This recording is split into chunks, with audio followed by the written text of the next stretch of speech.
What's poppin'? This your boy No Money CL. We about to check out an episode and react to my man.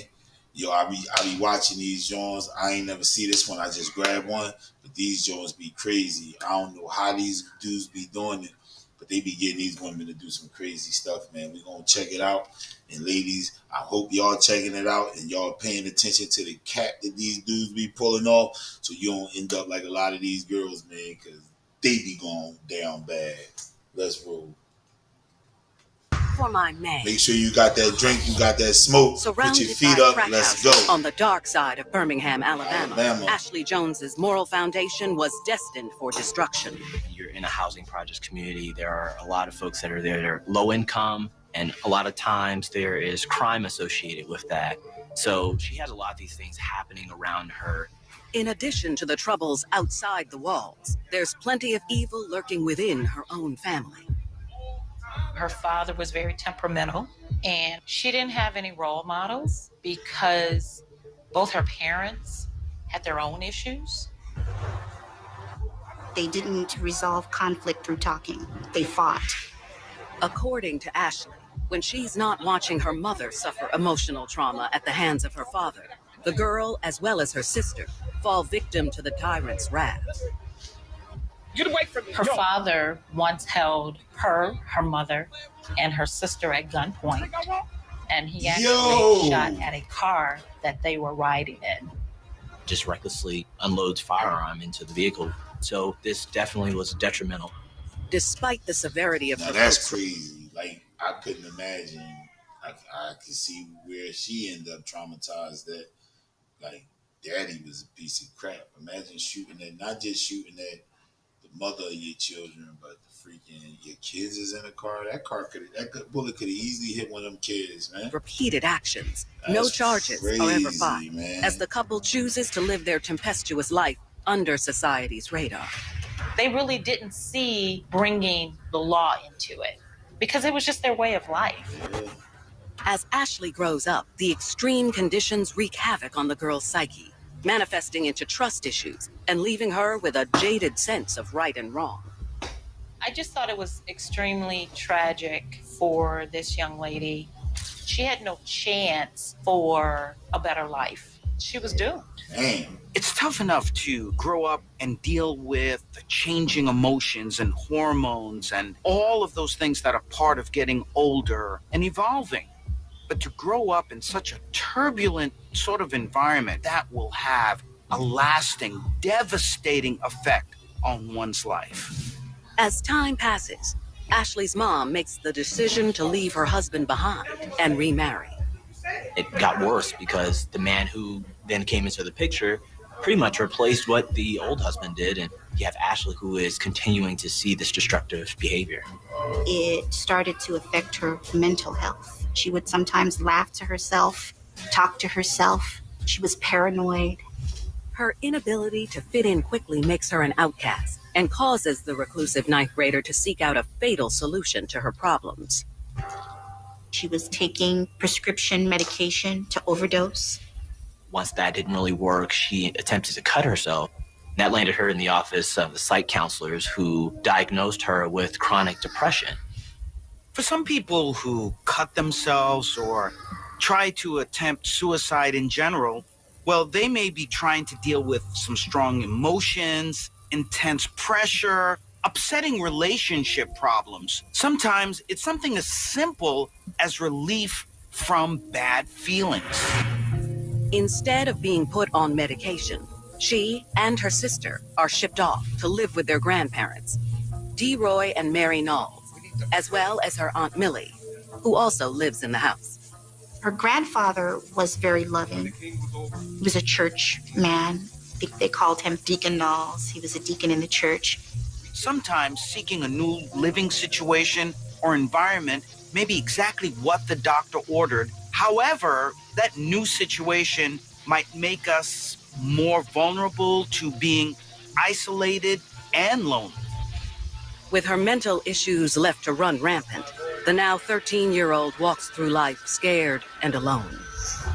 But when she meets a boy who keeps her grounded, her mind is finally put to rest. Living just around the corner from Ashley, Jeremy Hart is streetwise beyond his years. Jeremy is handsome and he's very boastful. He's sort of a tough guy in the neighborhood. And when the two are introduced at an after-hours party, they form an instant connection. He loved the way she looked. He thought she was very beautiful, and he had a lot of confidence, and that attracted her to him. After getting to know each other, Ashley learns the teen has never been in trouble with the law, but not for lack of trying. That's why you got to be there for the baby girls, man. You got to be there for your sons, too, for sure. But, man, your daughters, it's not, you got to be there for all your kids, but you understand that your daughters are watching you for what they want a man to be, and your son is watching you for what a man should be. That's some truth for y'all. He gloated to Ashley about intimidating people in the neighborhood. So for Ashley, at first she was taken aback by it, but she saw that as a sense of security, somebody she could confide in. Though according to Jeremy, that's not the only heat he's been packing. He bragged about his sexual prowess. He wanted to impress Ashley. So he probably puffed himself up a little bit. He also had a child at 15 years old, so he was sexually very experienced, and Ashley liked that. Although she's taken aback by Jeremy's hardened exterior, she's never been more vulnerable and longs for male attention. So in the weeks that follow, the two lost souls become joined at the hip. And he says he loves her. That's something she's been lacking all of her life. And so they were with each other. They were inseparable.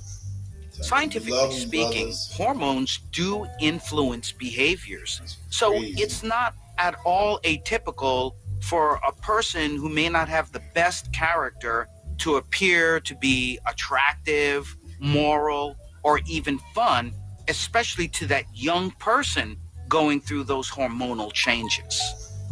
The welcomed affection causes the teen to let her guard down, and soon she not only loses her virginity to the more experienced lover, she loses all self-control. Ashley was seeing Jeremy a lot, even driving her to skip school, sneak out of the house, which started to cause a little bit of rift with her grandparents who she was living with at the time. They did not like Jeremy at all, period. They felt that Jeremy was a thug, street hoodlum. They did not want him interfering in Ashley's life. They were very, very strict on her. When the restrictions become too much to bear, the girl grows desperate to break free of her household ties. She didn't want to go to foster care. She didn't want to become a ward of the state. She wanted to be with Jeremy. And when the couple maps out a macabre way to make that happen, the impressionable teen is all in. Jeremy and Ashley tortured that family. She was willing to do anything to make sure they were together. In Birmingham, Alabama, troubled Ashley Jones has finally found love in 15-year-old Jeremy Hart. Unfortunately, her grandparents don't approve. If you ain't giving them that love, they're going to go get that love somewhere else, and you don't know what that person is going to do once they got control of them with that love. And forbid her to see him. Get out. Sometimes the allure of doing something that you're not supposed to do can overshadow right from wrong. And for young people especially, to buck those rules, well, that excitement is overwhelming. Enraged that they're being kept apart, Jeremy and Ashley come up with a plan where they can both truly be free together. Jeremy told Ashley they need to get rid of the grandfather, her aunt, her grandmother, and her little sister. They all lived in the house, and they were all pretty much instrumental in some form or fashion in keeping her away from Jeremy. To do so, Ashley agrees to steal some of her grandfather's guns so they can make the murders quick and clean. When they're finished, they'll rob them and cover their tracks by any means necessary. They were going to burn them up, get rid of the evidence. They dealing with, because the reality is, it's like, bro, if you had her in your hand like that, you could have just ran away with her and y'all could have lived on like that. But your first thought is, we going to kill them so we can leave. You leading us straight down the drain. Evidence, whatever was needed so that they could move on and go live their free life. Ashley is on board with the disturbing idea and soon realizes if she wants to be with him, no one can stand in their way. If Jeremy told Ashley to jump off of a cliff, she probably would have done it at that point because she loved and trusted him so much. Scientifically, we know that the brain doesn't mature until someone's around age 25. So before then, you're going to see young people do whatever they want, whatever they feel, no matter how foolish it happens to be. With the stolen guns in hand, Ashley gets to work, creating a solution to ensure any evidence they might leave behind will go up in smoke. She mixed lighter fluid, nail polish remover, and rubbing alcohol together. Something that would be very flammable. Armed and ready, the duo sets their plan in motion on a sweltering August evening. It was a Sunday night. The family is sort of moving about throughout the day as they would any normal Sunday. By Sunday evening, the family is sitting around in the den watching television. Ashley is monitoring her family. Everybody's in the den, including her grandfather, her grandmother, her aunt, and her 10-year-old sister, Back Joanna. during the family. Around 11, her loved ones finally settle in. Grandmother had went to sleep, the aunt went to sleep, and so did her sister. And so she was just laying around, relaxing. And her grandfather started to nod off while watching TV. And that's when she hit up Jeremy to come over, and she snuck him in. Jeremy, with his red bandana around part of his face and gun in hand, he went inside the house and approached DeRoy Knowles. Without hesitation, Jeremy raises the gun and shoots her groggy grandfather in the head. Miraculously, he didn't die instantly. He actually stumbled towards the kitchen and collapsed on the ground. Next, the pair goes upstairs to Millie's bedroom, where Jeremy unloads 3 bullets into the unsuspecting aunt. Ashley actually saw that Millie was still breathing. Jeremy told her, finish the job. Grabbed these portable heaters and they started beating Aunt Millie with the heaters. Damn. Meanwhile, in the next bedroom, Ashley's grandmother has awoken and comes to see what all the commotion is about. Like, yo. And when you see stuff like this, it be like, what is going on in your mind? Because he just was a crash out, waiting to crash out. He just been waiting to crash out, and just meeting her and her being able to get him the guns and all that, it just gave him a reason to crash out. He been waiting to crash. The first person she sees is Jeremy with this waiting red to crash bandana out. concealing part of his face. But she does recognize him. Using his final bullet, Jeremy fires at the frail matriarch, striking her in the shoulder and leaving her for dead. They scramble downstairs, and that's when they discovered that Ashley's grandfather was still alive. And Jeremy started beating Ashley's grandfather with everything he had to try to finish him. But before he killed him, he asked where was the money. He needed money. Where's the money? That's it. He told Jeremy that the money was under the mattress, and they found $300.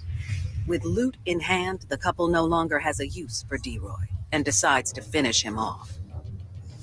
Jeremy grabbed a kitchen knife and stabbed Ashley's grandfather in the throat 2 times, and then he sliced his throat open. Ashley took her concoction and poured it over the grandfather and lit him ablaze. Research suggests that children who have been involved in parricide, which would be the killing of parents or grandparents, tend to fall into 3 categories. One would be severe mental illness. The second would be very dangerous antisocial behaviors. The third would be victims of physical and or emotional abuse. But to light someone on fire, well, that takes that to a whole new category. The fire on his body rages, then quickly snuffs out as DeRoy lets out a final dying groan. A noise that triggers a wounded grandma to muster her energy and lurch downstairs. She That's a woman for you, though. over to she her ain't husband even acknowledging and tried the to danger. save his life. And so that's what Ashley... Like, man, listen, the right woman, yo, like, she just got shot. She still walked past the people that shot her. Like, the right woman that never abandoned you, no matter what. She went over and just started to repeatedly stab the grandmother. With most of the family believed to be dead, Ashley covers the rest of their bodies in her handcrafted fire starter and lights the fuse. Just then, a tiny figure appears. It's 10-year-old Joanna, and she quickly makes a break for the exit. She tried her best to get out of there, but before she can reach the door, Jeremy grabs her. Pulling out a different and fully loaded gun, Jeremy presses the barrel directly against his hostage's temple. According to Ashley, when she was just a young girl, her mom asked her to stab her own father so it would look like an innocent accident. Fortunately, the toddler disobeyed. Perhaps this was the mother's way of getting rid of the father by using a child, because the 3-year-old probably wouldn't be arrested for it. Ashley Jones and her boyfriend Jeremy have just brutally ambushed some of her family members in their Birmingham, Alabama home. But when the presumed lone survivor, her 10-year-old sister Joanna, makes a break for the door, Ashley enters the fray, ready to sever her family ties once and for all. Ashley began stabbing her sister 13 and 14 times. One stab wound punctured her lung. It's ironic because initially Ashley was kind of like her guardian to some degree. And for her to turn on her sister and attempt to kill her, that just spoke to how strongly they were trying to be together at no cost. They said attempt. As the child collapses on the ground, the murderers assume they've done her in. Little do they know, wounded Joanna is savvier than they ever imagined. Let's go, the sister played dead. I think she knew that there was not going to be many ways out of this situation. Savannah. For a 10-year-old child to be able to think so quickly is nothing short of a marvel. So to call her courageous would be an understatement of Savannah, let's go, Savannah. Because her sister is super foul. Like, you just want to kill everybody, even the sister you came with. big proportions. With the job believed to be done, Jeremy tells his girlfriend it's time to move on to phase 2. He instructed her to find towels, bed sheets, paper, to make this fire where they could set it ablaze and bring the whole house down. After dousing the items and lighting the fuse, the couple quickly makes a break for the exit. Once outside, they steal her grandparents' Cadillac before heading to a nearby hotel, where an older friend has rented them a room to hide out. Once they got to the hotel, it was almost as if nothing happened. Their plan, went off without a hitch. They have no idea that back at the smoldering crime scene, some signs of life are rising from the ashes. Miraculously, her grandmother came to, and her baby sister Joanna noticed this. Let's go. She pulled herself up. She grabbed her by the hand and led her out of the house. We gotta find After escaping, the preteen leaves her woozy grandma safely on the porch and bravely treks through their desolate neighborhood for help. So here you have a 10-year-old walking down a dark road, stabbed in her face, her stomach, and eventually a car does stop and takes her to a convenience store, and that's where she calls 911. Police and firefighters quickly arrive and extinguish the blaze. But when they step foot inside, it leaves them with more burning questions than answers. What they find is a slaughterhouse. They see the grandfather laying there on the floor with those stab wounds. They go to the bedrooms and they find Aunt Millie is dead in her bed, still with the heater on top of her body. While investigators secure the scene, EMTs do everything they can to save the 2 living victims. Ashley's grandmother and her sister are taken to 2 separate hospitals. Her sister is treated for multiple stab wounds as well as a collapsed lung. The grandmother was burned over 35% of her body from head to toe, and she ended up staying in a coma for about 6 weeks. While Joanna recovers, police hit her up for answers as to who was responsible for this heinous crime. And they're floored by her response. My sister, Ashley. She told them that it was her own flesh and blood and her boyfriend that did this to them. Meanwhile, in the nearby hotel room, the felonious couple spends the night partying and watching TV. But when a breaking news... They at the hotel about to blow that little 300. That 300 going to be gone by the time they wait up. He over there snacking. They had to pay for the room. Well, they said somebody got the room for him before they did it, so maybe that was already covered. But he over there snacking. Probably got some drinks or some weed or something. And now it's about to hit the fan. This is how fast you throw your life away. Both of them. Alert flashes across the screen. Because she can't just blame him right now. She can't just be like, oh my God, I was, no. You did your work too. To a screeching halt. They thought they had finished off everybody in the house. So when the news report came on and she saw that her grandmother survived and her sister, she was quite disappointed. And Ashley said under her breath, I thought I killed that bitch. Assuming police are hot on their heels, the lovebirds lay low in their rented room until morning. But when the sun crests over the horizon, investigators are right behind it. The police actually found Ashley's grandfather's car sitting in the parking lot of this motel. So they knew they had to be inside. They talk with folks there. They figure out which room Ashley and Jeremy are in. They go in, they apprehend them, they take them into custody. In separate interrogations, the young lovers show no regret as they make full confessions about their involvement in the crime. In some couples, we see lying as a way to exhibit solidarity. But on some rare occasions, we see young couples who may engage in these sorts of behaviors, feel justified in them, and wear it as a badge of honor. With their stories on the books, Jeremy is charged with 2 counts of capital murder and 2 counts of attempted murder. His woman is arrested on the spot and charged with the same.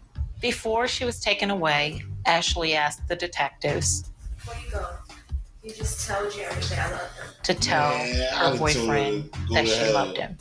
They should have told her. Following their respective trials, Ashley and Jeremy are both found guilty on all charges. Despite them being juveniles, they both receive life in prison without a chance at parole. And only when handed her fate does the teen finally exhibit signs of remorse for her deplorable actions and getting involved with a boy like Jeremy. Ashley saw Jeremy as sort of her savior. That's how he acted with her. He was saving her from this terrible life that she had been living. So she felt that Jeremy was her ticket out, and she took it. It's clear that Ashley was on this high with Jeremy, who was providing her all the things she evil that ended up coming about between the two when they carried out this heinous crime. I truly believe that children aren't born evil, that perhaps they are victims of very dysfunctional circumstances. My only hope is, as they face their punishment, that somehow they can have that corrective emotional experience to somehow be productive citizens in the future.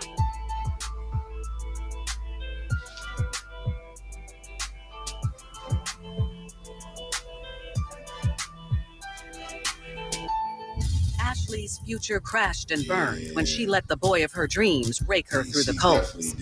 In Inkster, Michigan, loving single mother. Man, like that was wild, man. It was like she just went all the way there. It was like, I mean, it wasn't even, I can't even say it was more time than what it was, because she went to her grandparents' house when she was like 15, and it happened when she was 15. So it's like, man, I don't even know how to even stop something like that from happening. Like that was just like, you just gotta be there.